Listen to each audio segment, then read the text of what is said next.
الحمد لله رب العالمين والعاقبة للمتقين والصلاة والسلام على سيد الأنبياء والمرسلين سيدنا ومولانا محمد وعلى آله وأصحابه أجمعين. أما بعد، فقد قال الله تبارك وتعالى في القرآن المجيد والفرقان الحميد: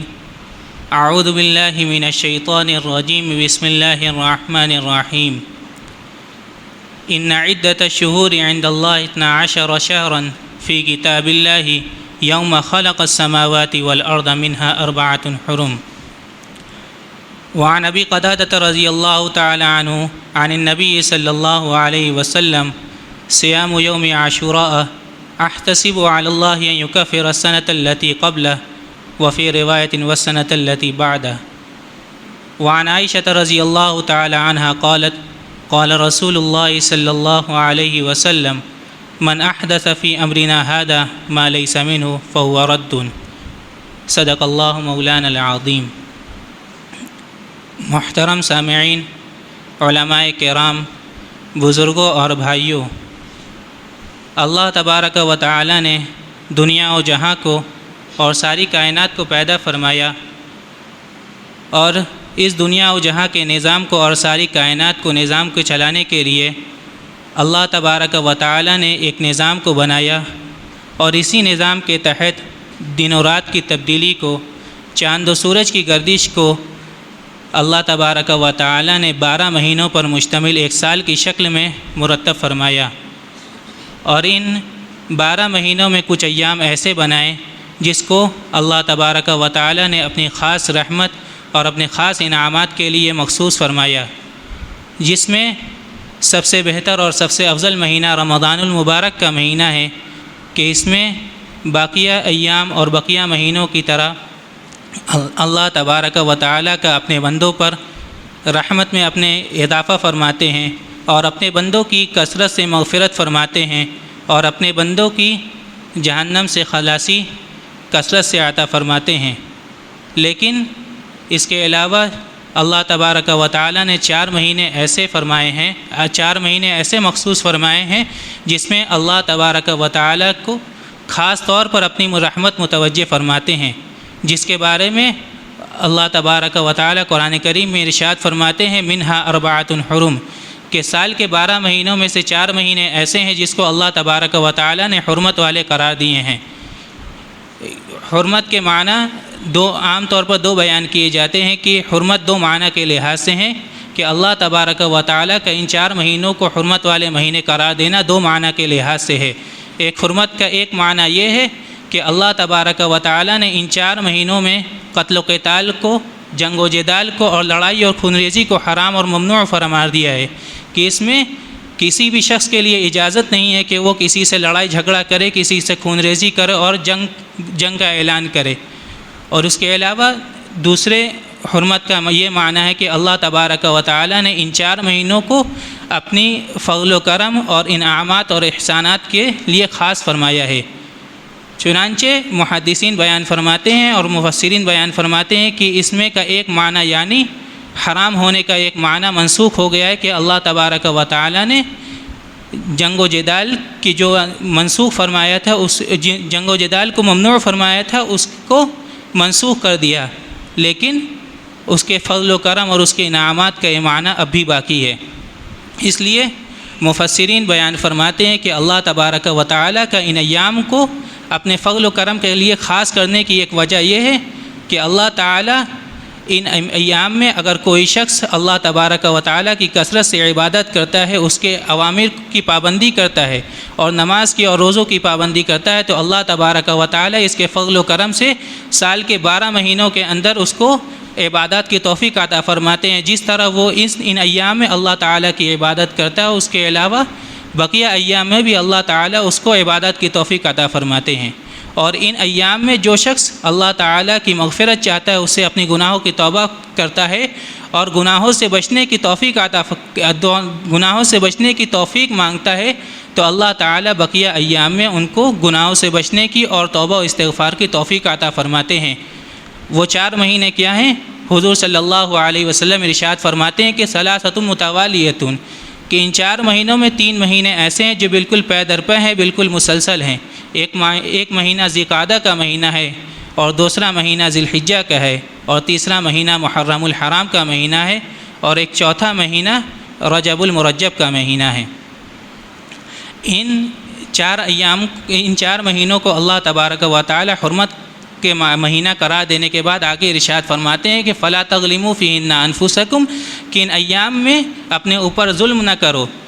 کہ ان ایام کی تعلیمات کو، ان ایام کے فضل و کرم کو، ان ایام کے بابرکت کو کی جاننے کے بعد ان ایام میں اپنے اوپر ظلم نہ کرو، اس لحاظ سے کہ تم ان ایام کی قدردانی کرو، ان میں اللہ تبارک و تعالیٰ کی جتنی ہو سکے عبادت کرو، اور جتنا ہو سکے اپنے آپ کو اللہ تعالیٰ کی نافرمانی اور ان کے احکام کی پابندی کرنے، اور ان ایام میں اللہ تعالیٰ کے احکام کی پابندی کرو، اس کے نافرمانی سے بچو۔ میرے بھائیو، دوستو، بزرگوں، انہی 4 مہینوں میں ایک مہینہ محرم الحرام کا مہینہ ہے، جس کو اللہ تبارک و تعالیٰ نے کچھ خاص فضیلتیں اور کچھ خاص شرعی احکام سے نوازا ہے۔ لیکن ہمارے درمیان جب بھی محرم الحرام کا مہینہ آتا ہے تو ہمارا ذہن اور ہمارا دل و دماغ صرف ایک ہی واقعہ کی طرف جاتا ہے کہ اس مہینے میں اللہ تبارک و تعالیٰ نے نواسۂ رسول سیدنا حسین رضی اللہ تعالیٰ عنہ کو شہادت عطا فرمائی تھی، اور اسی مہینے کی 10ویں تاریخ یعنی یوم عاشوراء کے دن 10ویں محرم الحرام کو واقعہ کربلا پیش آیا تھا۔ اس دن اور اس واقعے کے لحاظ سے ہمارے ذہن اور ہمارے دل و دماغ میں ایک نظریہ یہ پیدا ہوتا ہے کہ اللہ تبارک و تعالیٰ کی ان ایام کو یعنی 10ویں محرم الحرام کو فضیلت بخشنا سیدنا حسین رضی اللہ تعالیٰ عنہ کی شہادت کی وجہ سے ہے۔ لیکن اللہ تبارک و تعالیٰ اس کی نفی فرماتے ہوئے وہ قرآن میں ارشاد فرماتے ہیں کہ اللہ تعالیٰ کے ان ایام کو فضیلت بخشنا اور ان ایام کو قابل احترام بنانا اسی دن سے ہے جس دن اللہ تبارک و تعالیٰ نے زمین و آسمان کو پیدا فرمایا، یوم خلق السماوات والارض، کہ اللہ تعالیٰ نے جس دن زمین و آسمان کو پیدا فرمایا اسی دن ان ایام کو خصوصیت عطا فرما دی تھی۔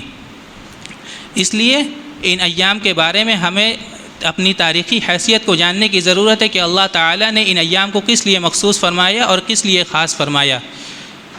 کہ اللہ تعالیٰ نے ان مہینے میں محرم الحرام کے مہینے میں 2 خصوصیتیں عطا فرمائی ہیں۔ پہلی ایک خصوصیت یہ ہے کہ اللہ تعالیٰ نے 10ویں محرم الحرام کے روزے کو رمضان کے روزے کی فرضیت سے پہلے فرض قرار دیا تھا، لیکن بعد میں اس کی فرضیت منسوخ ہو گئی۔ لیکن حضور صلی اللہ علیہ وسلم کا ہمیشہ سے یہ عمل رہا ہے کہ حضور صلی اللہ علیہ وسلم اس 10ویں محرم الحرام کے روزے کی اہمیت فرماتے تھے۔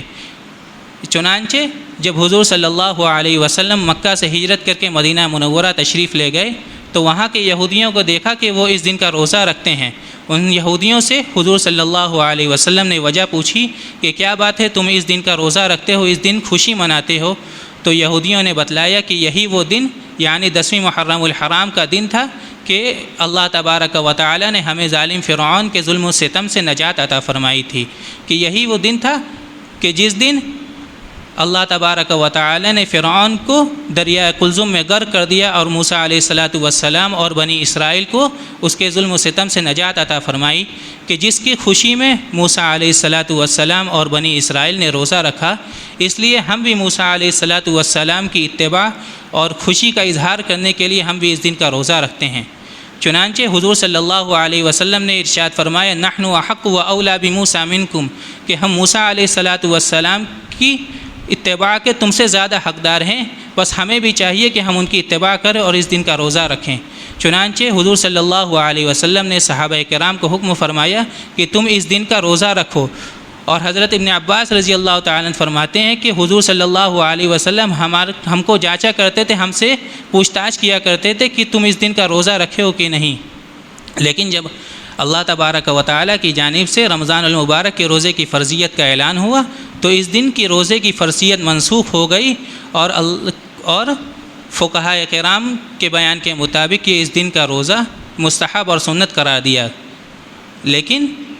اس دن صرف 10ویں محرم الحرام کو روزہ رکھنے کی وجہ سے صحابہ کرام نے یہ دیکھا کہ ہمارے درمیان اور یہودیوں کے درمیان قدر مشابہت ہو جاتی ہے کہ ہم بھی اس دن کی عبادت کرتے ہیں، روزہ رکھتے ہیں، اور یہودی بھی اس دن کی روزہ رکھتے ہیں اور اس دن کی عبادت کرتے ہیں۔ چنانچہ صحابہ کرام نے حضور صلی اللہ علیہ وسلم سے دریافت کیا کہ ایک ایسا دن ہے کہ ہم بھی اس دن کی عبادت کرتے ہیں اور یہودی بھی اس دن کی تعظیم کرتے ہیں، اور بس ہمارے درمیان اور ان کے درمیان مشابہت ہو جاتی ہے۔ اور حضور صلی اللہ علیہ وسلم نے پہلے ہی ارشاد فرما دیا تھا کہ خالف الیہود، کہ یہودیوں کی مخالفت کرو، ان سے اپنے آپ کو اور ان کے درمیان مشابہت اختیار نہ کرو۔ اسی لیے حضور صلی اللہ علیہ وسلم نے ارشاد فرما دیا کہ میں آئندہ اگر زندہ رہا تو میں اس دن کو 9ویں تاریخ یعنی 9ویں محرم الحرام کے ساتھ ملا کر روزہ رکھوں گا تاکہ یہودیوں کے ساتھ مخالفت ہو جائے۔ ہمیں یہاں ذرا غور کرنا چاہیے کہ حضور صلی اللہ علیہ وسلم نے ایک عبادت کے عمل میں بھی یہودیوں کی مخالفت کا حکم فرمایا اور ان کی مشابہت اختیار کرنے سے صحابہ کرام کو منع فرما دیا، اور ایک دن روزہ رکھنے کا مزید حکم فرمایا کہ 10ویں محرم الحرام کا روزہ نہ رکھو صرف، بلکہ اس کے ساتھ 9ویں تاریخ کو ملا لو۔ میرے بھائیوں، دوستوں، بزرگوں، اس 10ویں محرم الحرام کے روزے کی اہمیت حضور صلی اللہ علیہ وسلم نے یہ بیان فرمائی کہ جو شخص 10ویں محرم الحرام کا روزہ رکھے گا، اللہ تبارک و تعالیٰ کی ذات سے میں امید رکھتا ہوں کہ جو شخص اس دن روزہ رکھے گا، اللہ تعالیٰ اس کی پچھلے سال کی گناہ معاف فرما دیں گے، اور ایک روایت میں آتا ہے کہ اس کے آئندہ سال کی بھی گناہ معاف فرما دیں گے۔ یعنی صرف ایک دن کا روزہ رکھنا ہمارے لیے اتنے اجر و ثواب کا حامل ہے کہ 2 سال کے گناہ صغیرہ ہمارے لیے معاف فرما دیں گے، اللہ تعالی ہماری معاف فرما دیں گے۔ اس لیے ہمیں اس بابرکت ایام میں ایک کرنے کا ایک کام یہ ہے کہ ہم اس دن اللہ تبارک و تعالی کی عبادت کے لیے اپنے آپ کو خاص کریں، اور اس دن اللہ تبارک و تعالی کی عبادت کے لیے اس کا روزہ رکھیں۔ دوسرا حکم یہ حضور صلی اللہ علیہ وسلم نے ارشاد فرمایا کہ جو شخص 10ویں محرم الحرام کو اپنے اہل و عیال پر، اپنے گھر والوں پر وسعت کرتا ہے تو اللہ تبارک و تعالی پورے سال اس کی روزی میں خیر و برکت عطا فرماتے ہیں اور اس کو اپنے فضل و کرم سے نوازتے ہیں۔ لیکن محدثین اس حدیث کے بارے میں فرماتے ہیں کہ حدیث اس قدر مستند نہیں ہے کہ اس پر لازم و ضروری کا حکم لگایا جائے، بلکہ یہ مستحب عمل ہے۔ اس لیے اگر کوئی شخص چاہے تو اس حدیث پر عمل کرتے ہوئے اگر کوئی شخص عمل کرے گا تو اللہ تبارک و تعالیٰ کی ذات سے امید ہے کہ وہ اس حدیث کے فضل و کرم سے، اس حدیث کے انعامات سے اس کو نوازیں گے۔ لیکن آج ہمارا حال یہ ہے کہ ہم محرم الحرام کی ان تعلیمات کو بالکل پس پشت ڈال چکے ہیں، ہمیں ان تعلیمات کا ذرا بھی اندازہ نہیں ہے، اور ہم ان ایام میں دوسروں کی طرح اور دوسروں کی دیکھتے ہوئے ہم رسومات اور بدعات میں پڑے ہوئے ہیں، جس کا نہ شریعت سے کوئی تعلق ہے، نہ حضور صلی اللہ علیہ وسلم کی تعلیمات سے کوئی تعلق ہے، بلکہ حضور صلی اللہ علیہ وسلم نے ارشاد فرما دیا من احدث فی امرنا ھذا ما لیس منہ فہو رد، کہ جو شخص ہمارے دین اسلام میں، ہماری شریعت میں کوئی ایسی چیز کا اضافہ فرمائے گا جس کا تعلق نہ حضور صلی اللہ علیہ وسلم کی تعلیمات سے ہے، نہ اللہ تعالیٰ کے عائد کردہ فرائض سے ہے، اگر وہ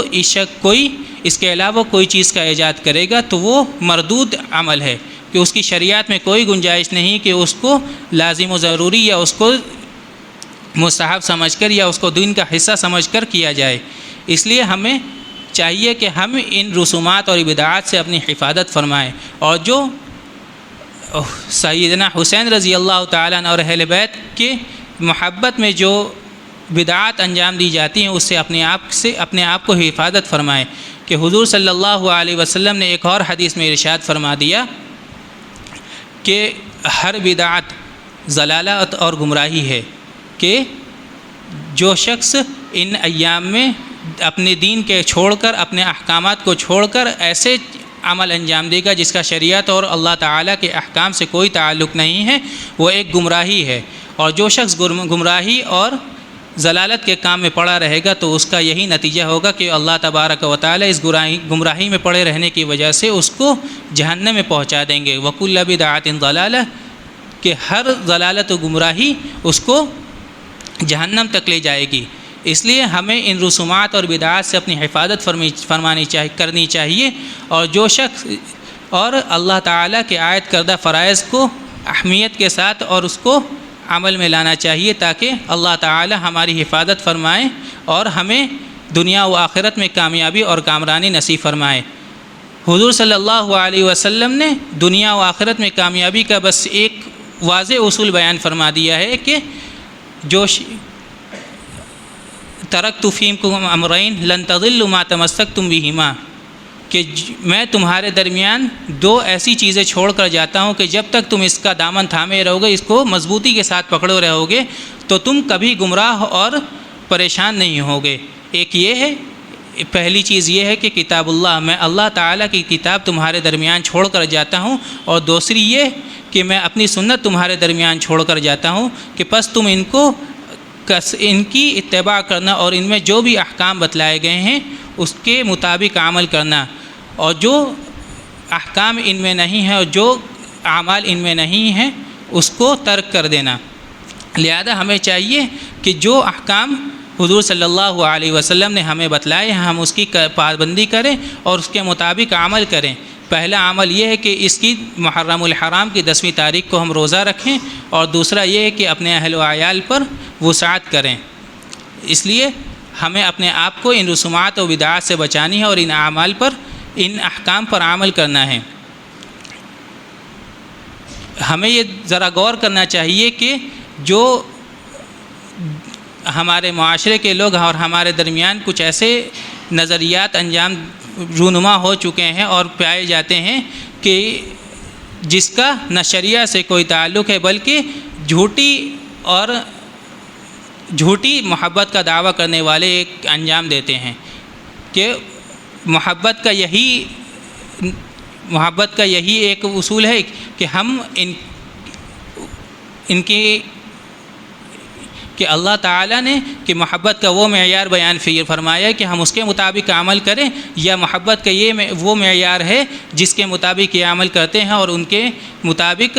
ایسے عمل انجام دیتے ہیں جس کا نہ شریعت سے کوئی تعلق ہے، نہ حضور صلی اللہ علیہ وسلم کی تعلیمات سے کوئی تعلق ہے، بلکہ صحابہ کرام نے ایسے موقع پر حضور صلی اللہ علیہ وسلم کی تعلیمات کو بالکل عام فرمایا ہے اور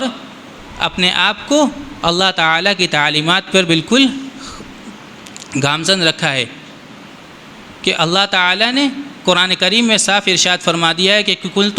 ان کنتم تحبون اللہ فاتبعونی یحببکم اللہ ویغفر لکم ذنوبکم، کہ تم اگر میری محبت رکھتے ہو، مجھ سے محبت رکھتے ہو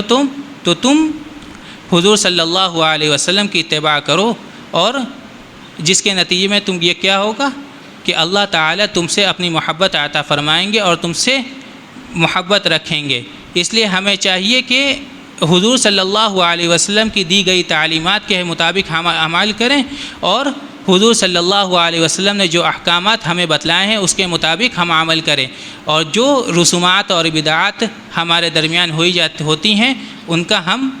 ان کو ہم ترک کریں اور اپنے آپ کو ضلالت اور گمراہی میں پڑنے سے بچائیں۔ اللہ تبارک و تعالی ہم سب کو کہنے سننے سے زیادہ عمل کی توفیق عطا فرمائیں۔ وآخر دعوانا ان الحمد للہ رب العالمین۔